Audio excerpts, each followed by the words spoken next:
जब भी आपने कार्बन डाइऑक्साइड लेज़र का प्लान किया है तो उससे तकरीबन 4 से 6 हफ्ते पहले आपने स्किन पे कोई ऐसा सीरम है वो ना यूज़ किया हो, जैसे रेटिनॉल ना यूज़ किया हो।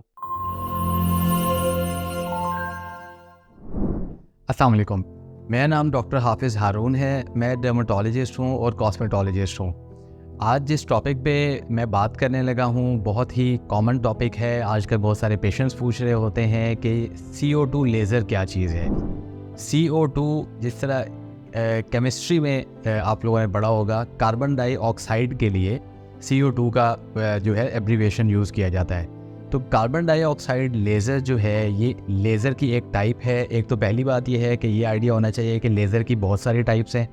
कई दफ़ा पेशेंट्स कह रहे होते हैं कि सर हमने लेज़र करवाना है, लेकिन लेज़र एक बहुत ही ब्रॉड टर्म है, उसकी काफ़ी सारी टाइप्स हैं जिसमें से एक टाइप आज हम डिस्कस कर रहे हैं। अब जो कार्बन डाइऑक्साइड लेज़र है ये एब्लेटिव लेज़र्स की हेडिंग में आती है। एब्लेशन क्या होती है या एब्लेटिव लेज़र क्या होती है? वो होती है जो कि स्किन को जब हम वो लेज़र यूज़ करते हैं स्किन पे, तो वो स्किन की रीसरफेसिंग करवाती है। अगर किसी के चेहरे पे फाइन लाइंस हैं या रिंकल्स हैं जिसको झुर्रियाँ कहते हैं वो हैं, किसी को किसी पुराने ज़ख़म का निशान है या पोस्ट एक्नी स्कार्स हैं, या बहुत सारे पेशेंट्स में चिकन पॉक्स के स्कार्स रह जाते हैं, तो ये सारे मसले। उसके अलावा अगर किसी को एजिंग के साथ जो स्पॉट्स आ जाते हैं स्किन पे, अगर वो अपीयर हुए हुए हैं, कोई हाइपर पिगमेंटेशन है, तो ये सारे कॉजेज़ और बहुत सारे कॉजेज़ भी इनके अलावा हैं जिनमें हम कार्बन डाइऑक्साइड लेज़र यूज़ कर रहे होते हैं और उसका ट्रीटमेंट कर रहे होते हैं। जब भी आपने कार्बन डाइऑक्साइड लेज़र का प्लान किया है तो उससे तकरीबन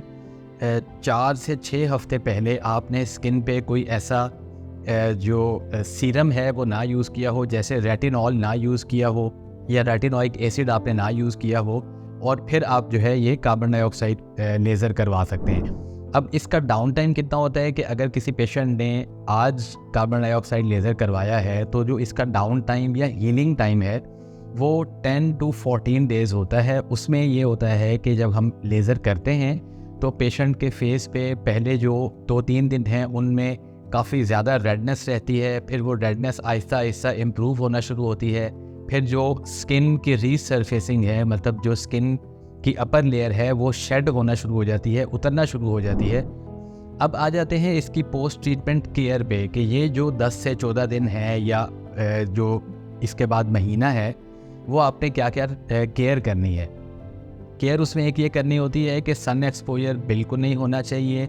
अगर तो आपने कोई घर से बाहर निकलना है तो उसके लिए प्रॉपर आपने हैट पहना हुआ हो या आपने बहुत अच्छा जो है सनस्क्रीन यूज़ किया हुआ हो। एक तो ये बात हो गई। दूसरे नंबर पे आपने ये करना है कि जब इसका डाउन टाइम चल रहा है तो जो ऊपर स्किन पे छिलके से या जिसको हम स्कैब कहते हैं, वो जब स्केल सा अपीयर हो जाएगा तो उसको खुद रिमूव नहीं करना होता। अगर ख़ुद रिमूव करेंगे तो वहाँ पे पिगमेंटेशन होने के चांसेस हैं, या वहाँ पे जो स्किन का वो वाला एरिया है वो पिगमेंटेशन भी दे सकता है और वहाँ पे स्कार भी रीअपीयर हो सकता है। तो जैसे आपके डॉक्टर आपको डायरेक्ट करें, आपने उसी तरह से इन ट्रीटमेंट वाले पोस्ट ट्रीटमेंट वाले जो डेज़ हैं इनमें केयर करनी है। और फर्दर इसके बारे में आपने कोई क्वेश्चंस करने हो या आपने ये ट्रीटमेंट करवाना हो तो आप कॉन्टैक्ट कर सकते हैं। Thank you.